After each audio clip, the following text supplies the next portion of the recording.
Hürmetlik vatandaşım, liksiğimizi davamlaştırımız. Endiki mavzumunda.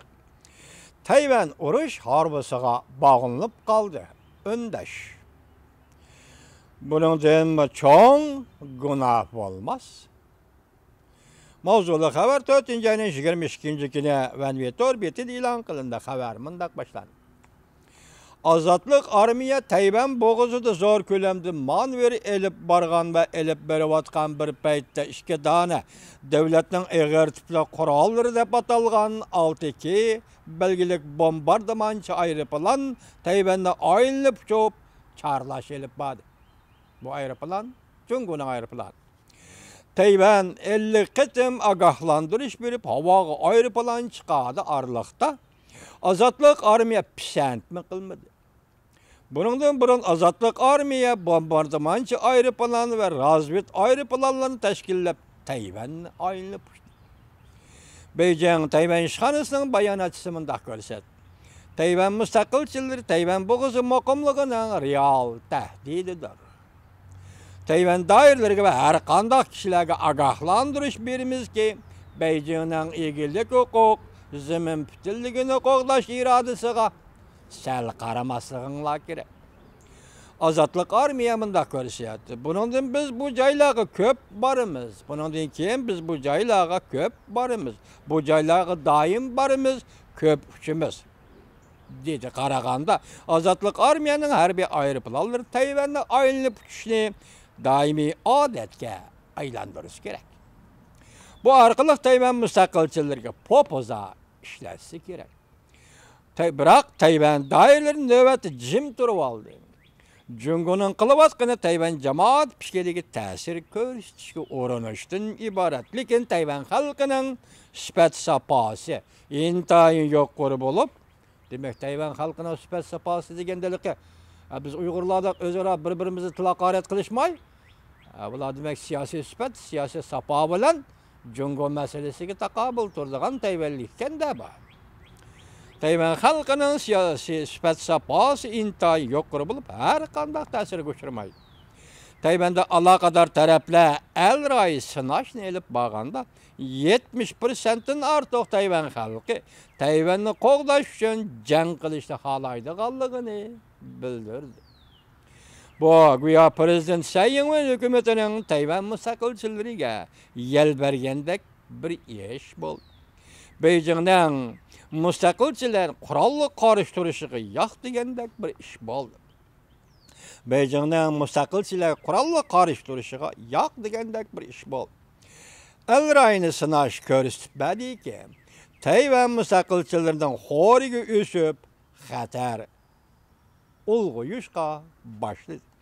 Prezident Tsai Ing-wen hükümetinin hukuk yürgüz köp degen Tayvan halkını Tayvan müstakilli harbısıga bağlap koyup Tayvan'ın müstakillik üçün zembirek yemi kılış bunundan mı artık cinayet olmaz deydi haber yazgıcı.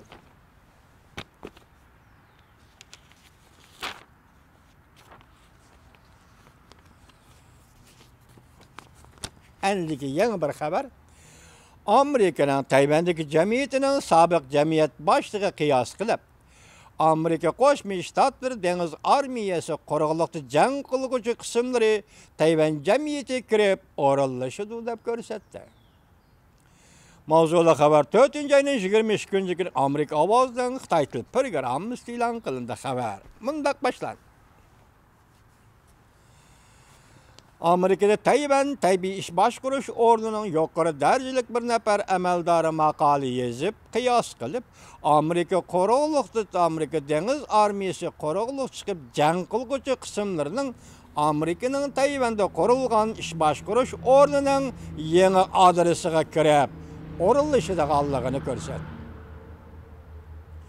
Cungu Amerika Tayvan münasibetleri bargan sürü ciddilişip atkan bir peytte bu yeni taraqqiyat Cungu'nu gazaplandırdı.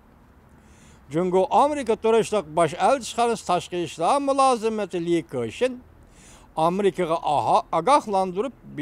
agahlandırış berip mundaq degende ötken birinci aylarda.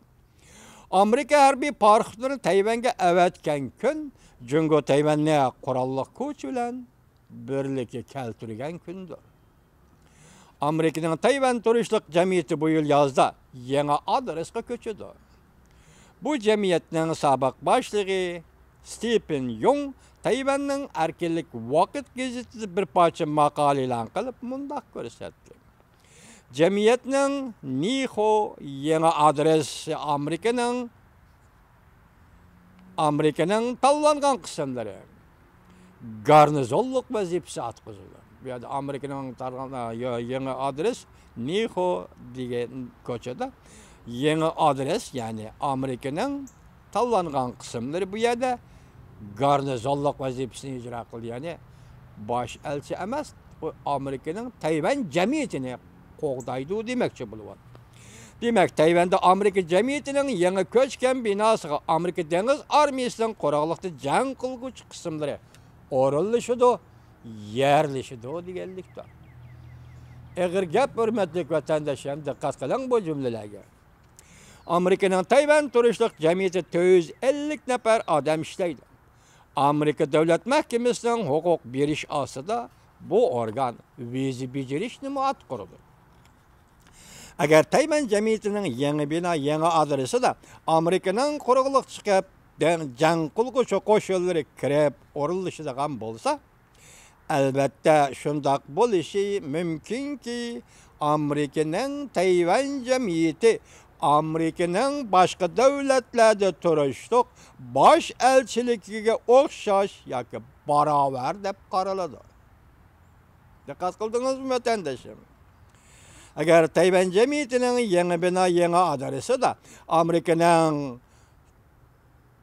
Amerika dengiz armiyasining qo'rg'oqda chiqib jang qilguvchi qo'shinlari kirib o'rinlashadigan bo'lsa, albatta shundoq bo'lishi mumkinki, Amerikaning Tayvan jamiyati Amerikaning boshqa davlatlarda turishliq bosh elchiligiga o'xshash va barobar bo'lib qoladi.